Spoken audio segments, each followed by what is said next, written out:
ETF index mutual funds నేర్చుకుని stock మార్కెట్లో రాణించాలనుకుంటున్నారా? వెంటనే ఈ నెంబర్కి కాల్ చేయండి.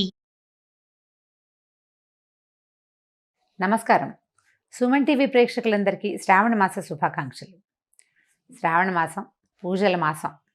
శ్రావణ మాసాన్ని నభోమాసం అంటారు. శ్రావణ భాద్రపదాలు వర్ష ఋతువు కాబట్టి ఇలాంటి పేరుతో చెప్తారనమాట. అయితే ఈ వర్షాకాలం కావటం వల్ల ప్రకృతి పరమ శోభాయమానంగా ఉంటుంది, ప్రశాంతంగా ఉంటుంది. కొంచెం వానలు అడ్డం వచ్చినప్పటికీ షాపింగ్లకి పూజలకి పెద్దగా ఇబ్బంది ఏమి ఉండదు. మన దారిని మనం చేసుకుంటూ ఉండొచ్చు.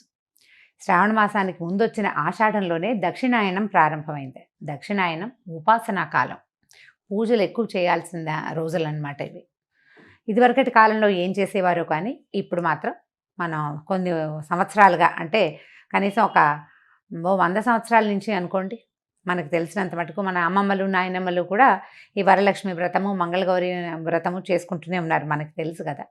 అయితే ఈ పూజలు చేయగలిగేటువంటి ఈ రోజుల్లో పూజ ఎవరికి చేయాలి, అసలు పూజ ఎందుకు అనే దాని మీద కొంచెం ఆలోచిద్దాం. శ్రావణ మాసం లక్ష్మీ మాసం అని చెప్పుకుంటాం కదా. శ్రావణము అంటే శ్రవణ సంబంధమైనది. ఈ శ్రవణము అనేది వెంకటేశ్వర స్వామి జన్మ నక్షత్రం.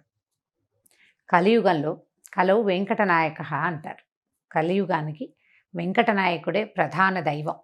ఆయన నామ సంకీర్తన వల్లే చాలా పాపాలు తొలగుతాయి, కర్మ సంచయం జరుగుతుందని, కర్మశేషం మిగలకుండా పోతుందని, మనం ఏ కర్మలైతే ఇంతకుముందు చేసుకున్నామో, ముందు జన్మల్లో చేశామో వాటి నుంచి కొంత విముక్తి లభిస్తుందని ఆ కొండ ఎక్కటము, స్వామిని తలచటం వల్ల అని బాగా నమ్ముతాం మనం. అయితే స్వామివారి జన్మ నక్షత్రమైన ఈ శ్రవణ నక్షత్రానికి సంబంధించినటువంటి శ్రావణ మాసము లక్ష్మీ అమ్మవారికి అత్యంత ప్రీతిదాయకమని చెప్పబడుతుంది. లక్ష్మితో పాటుగా మంగళవారాలు మంగళ గౌరీ వ్రతాన్ని కూడా ఈ కాలంలో చేసుకుంటాం. అయితే లక్ష్మీదేవి అనగానే ఏమిటి లక్ష్మీదేవి స్వరూపం?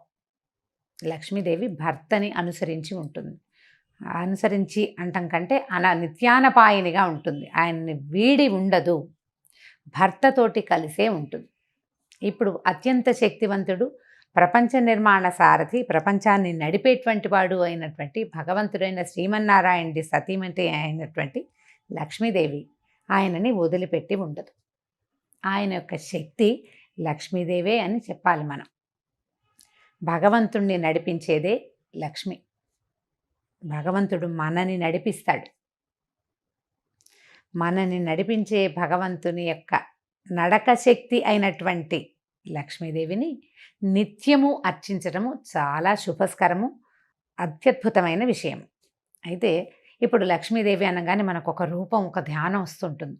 చక్కగా పద్మాసనం వేసుకుని ఎర్రటి తామర పువ్వులో కూర్చుని ఉంటుంది. చేతుల్లో ఇంచి ఇలా ధనరాశులు చేతిలో ఇంచి రాలుతున్నట్టు, పక్కన 2 ధనపు కుండలు పెట్టి వెనకాల 2 ఏనుగులు ఆమెను అర్చిస్తున్నట్టుగా అట్లా మనకి గుర్తొస్తుంది. లక్ష్మీదేవి అనగానే ధనం చేత్తో వేసేది, ఓ చెయ్యిలాగా ఒక చెయ్యిలాగా ఉంటుంది. చేతిలో నుంచి పడిపోతుంటే ఇందులో నుంచి ప్రసాదంలాగా మనకి డబ్బు వచ్చేస్తున్న భావన వస్తుంది.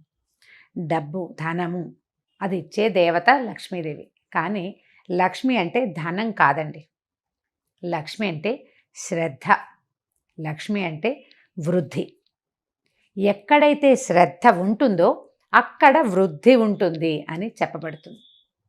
శ్రద్ధకి ఎంత చిన్న చిన్న విషయాల్లో అయినా శ్రద్ధ కావాల్సిందే. మన ఇంట్లో ఓ సూది ఉంది, మనకు చీర జరిగింది, కుట్టుకుంటాం. మన సూదేనని కసకసా చేసేస్తామా?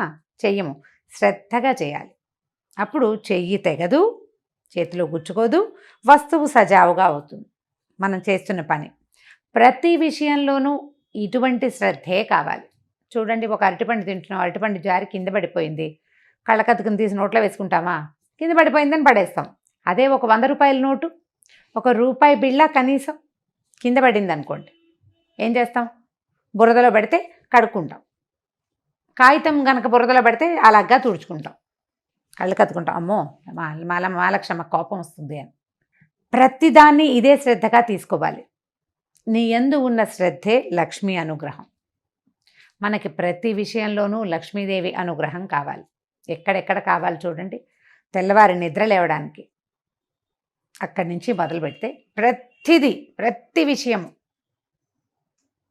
ప్రతి దాంట్లోనూ నీకు ధైర్యం కావాలి, దానికి లక్ష్మీదేవి అవసరం. నీకు జ్ఞానం కావాలి, విద్యాలక్ష్మి అవసరం. నీకు ధనం కావాలి, ధనలక్ష్మి అవసరం. ధాన్యం పంటలు పండిస్తున్నావు, ధాన్యలక్ష్మి అవసరం. మన దగ్గర 4 ఆవులు ఉన్నాయి, పాడి పంట వృద్ధి చెందాలి. అక్కడ కావాల్సిన లక్ష్మి గోలక్ష్మి, గోమాలక్ష్మి, ఆవిడ సహకారం ఉండాలి.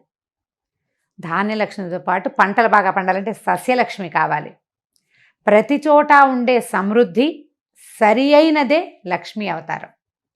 అటువంటి లక్ష్మిని సాకారంగా పూజించేందుకే ఈ శ్రావణ మాసాన్ని నిర్ధారించారు. సాకారంగా పూజించాలి అంటే మనం చక్కగా ఒక కలశం పెట్టుకుని ఆ కలశానికి చక్కగా అలంకారం చేసుకోవటం, మామిడి మండలు వాటితోటి అలంకరించుకోవటం, మామిడాకులతో అలంకారం చేసి ఒక కొబ్బరికాయ పెడతాం, దానికి ఒక వస్త్రధారణ చేస్తాం కలశానికి. కలశంలో లక్ష్మీదేవిని ఆవాహన చేసుకుంటాము. ఓ చిన్న ప్రతిమ ఏదైనా పెట్టుకుంటాము. కొద్దిగా బంగారమైన శ్రావణంలో కొనుక్కోవాలనుకుంటాము. ఈ బంగారం వృద్ధవుతుందన్న నమ్మకంతో, శ్రద్ధతోటి కొన్న వస్తువు వృద్ధవుతుంది, అదే పాయింట్. ఇట్లా మనం ప్రతి సంవత్సరము చేస్తే బోల్డ్ సంవత్సరాలు గడిచే కొందికి బోల్డ్ బంగారం తయారవుతుంది. అయితే ఏటా వచ్చే పూజకి పెద్దగా చెప్పుకునేందుకు ఏమీ ఉండదు. కానీ ప్రతి సంవత్సరము మనం చక్కగా ఇళ్ళు వాకిళ్ళు బాగు చేసుకుంటాము, దేవుడి గది బాగా శుభ్రం చేసుకుంటాము, కొత్త ప్రతిమలు ఏమైనా కొనుక్కుని తెచ్చుకుంటాము, కొత్త బట్టలు కొంటాము, కొత్తగా ఒక లక్ష్మీ రూపు కొనుక్కుని తెచ్చుకుంటాము. పుట్టింటి వాళ్ళు ఇస్తారు, అత్తవారింటి వాళ్ళు ఇస్తారు. ఎవరికైనా ఏదైనా ఇవ్వదలుచుకుంటే శ్రావణ మాసంలో ఇస్తే ఫలితం బాగుంటుంది, బోలెడన్ని తెలుస్తూ ఉంటాయి. ఈ మార్గంలోనే నిత్యము లక్ష్మీ ఆరాధన చేయడానికి ఈ నెల రోజులు అత్యంత శ్రేష్టమైనవి. విశేషమైన ఆరాధన చేయగలిగే వాళ్ళు, చక్కగా వస్త్రాలంకరణ చేసి రూపులు కొనుక్కుని చేయగలిగిన వాళ్ళు చేసుకోవచ్చు. ఒకవేళ చేయలేని వాళ్ళు ఏం చేయాలి? లక్ష్మీ ఆరాధనకి మన ఇంట్లో ఉన్న పాత పటం కూడా పనికొస్తుంది. చక్కగా పటం తుడుచుకోవటం, అమ్మవారికి కొంచెం పసుపు గంధం పెట్టి బొట్టు పెట్టడం, తర్వాత ఒక దీపారాధన చేసుకోవటం, 4 పువ్వులు తోటి అర్చన చేసుకోవటం, లక్ష్మీ అష్టోత్తరం లాంటివి చదువుకోవటం. అష్టోత్తరం అంత పెద్దది రాదు. ఇంద్రుడు చేసినటువంటి మహాలక్ష్మి అష్టకం 10 శ్లోకాలు ఉంటాయి, చిన్నదే. ఆ 10 శ్లోకాలు చదువుకోవటం. అంత పెద్దది రాదండి మాకు, ఒక్క శ్లోకం వచ్చు. లక్ష్మీ క్షీర సముద్ర రాజతనయాంతోటైనా సరే ఆ శ్లోకం చదువుకుని అమ్మవారికి శ్రద్ధగా పువ్వులు సమర్పించి, బెల్లం ముక్క పంచదార దగ్గర నుంచి మీరు రవ కేసరి వరకు ఏది చేసి పెట్టినా సరే శ్రద్ధగా చేసి అమ్మవారికి నివేదన చేసుకోండి. ఈ నెల రోజులు ఇలా శ్రద్ధగా ఆరాధించిన వాళ్ళకి అన్ని విధాల సర్వతోముఖాభివృద్ధి లభిస్తుంది. బాగా సాంగంగా చేయగలిగిన విధానంతో చేసుకోగలిగిన వాళ్ళు చేసుకుంటారు. చేసుకోలేకపోయినా కూడా మాకు రాదు కాబట్టి మేము చేయలేము అన్న భావన పడద్దు. అసలు పూజకి రావడం కాదు కావాల్సింది, శ్రద్ధ కావాలి. శ్రద్ధతోటి లక్ష్మీ ఆరాధన చేయండి. లక్ష్మీ ఆరాధనలో భాగంగా అసలు లక్ష్మీదేవి ఏ ఏ విషయాల్లో ఉంటుందో చూద్దాం. ఎవరి దగ్గర లక్ష్మి ఉంటుంది? లక్ష్మి అంటే డబ్బు అనుకోవట్లేదు కదా, మనం చాలా విషయాలు చెప్తున్నాం. లక్ష్మి చాలా ఇష్టంగా ఉండే ప్రదేశాలు కొన్ని ఉన్నాయి. అవి ఎన్ని ఉన్నాయండి? కనీసం ఒక 30-40 నేను చెప్తుంటే అలా లిస్ట్ వచ్చేస్తూనే ఉంటుంది. శుభ్రమైన వస్త్రాలు, శుభ్రమైన ఇల్లు, అలంకరించిన వాకిళ్ళు, పోట్లాటలు లేని ఇల్లు, ఏకీచులాటలు లేనటువంటి సంసారాలు, మన బియ్యం బస్తాలు, బియ్యం డబ్బా, పసుపు డబ్బాలు, పసుపు కుంకాల్లో లక్ష్మీదేవి ఉంటుంది. ఆమెకి ఇష్టం ఆ రంగులు, అక్కడ ఉంటుంది. అందుకని చూడండి, మన ఇంట్లో పసుపు కనుక చివరికి వచ్చింది అనుకోండి, అయిపోయింది ఈ పదం వాడనివ్వరు, నిండుకుందనమంటారు. అయిపోయింది అనకూడదు, ఖాళీ చేయకూడదు. అసలు బియ్యం డబ్బాని కూడా ఖాళీ చేయరు, చివరికి 2 గింజలు వెనక్కి వేసుకోవాలి, అలా ఖాళీగా ఉంచకూడదు. అవన్నీ లక్ష్మీ స్థానాలుగా భావిస్తాం. ఇతరులకి సేవ చేసే వాళ్ళకి, ఇతరులకి సహాయం చేసే వాళ్ళ దగ్గర, ఎవరైతే పరమత సహనంతో మెలుగుతారో వాళ్ళ దగ్గర, ఏదైనా తగాదా వచ్చినా తిరగబడి మాట్లాడకుండా ఎవడుంటాడో వాడి దగ్గర, వాడి సహనంలో లక్ష్మి ఉంటుంది. చిన్న పిల్లల్లో, పెద్ద వృద్ధుల్లో, శుభ్రమైన మంచాల మీద, మంచం కూడా లక్ష్మీ స్వరూపమే. మన ఇంట్లో మనం వాడుకునే తిరగలి, రోకలి, రోలు, గుండ్రాయి, ఇవన్నీ కూడా లక్ష్మీ స్వరూపాలే. వీటితోటి మనం ఎంత శ్రద్ధగా ఉంటున్నాము అనే దాన్ని బట్టే లక్ష్మీ మకటాక్షం మన మీద ఎంత ఉంటుంది అనేది ఉంటుంది. దేనిని పారేయకూడదు. అన్నం వృధా చేయని ఇళ్లల్లో లక్ష్మీదేవి ఉంటుంది. ఎప్పుడూ వెలుగ్గా ఉండటం, నిత్యము దీపారాధన చేయబడ్డం, సాయంకాల సంధ్యావేళల్లో తలుపులు వేసుకోకుండా లైట్ వెలిగించి తలుపు తీసి పెట్టుకోవాలి. ఆ సమయంలో లక్ష్మీదేవి యొక్క ప్రవర్తన బాగుంటుంది. ఆవిడకి ఇష్టం అనమాట అది. ఆవిడ ఎప్పుడు నడిచి వస్తూ ఉంటుంది బయటికి లోపలికి. పువ్వులతో అలంకరించిన దేవతా స్వరూపాల్లో లక్ష్మి ఉంటుంది. జలంలో లక్ష్మి ఉంటుంది. పాత్రలలో లక్ష్మి ఉంటుంది. వీటన్నిటినీ మనం శుభ్రంగా ఉంచుకోవాలి. ఇలా శుభ్రంగా ఉంచుకున్న వాటి వల్ల మనకి లక్ష్మి పెంపొందుతుంది. పాత్రలు శుభ్రంగా ఉన్నాయి, ఆరోగ్యం పెంపొందుతుంది.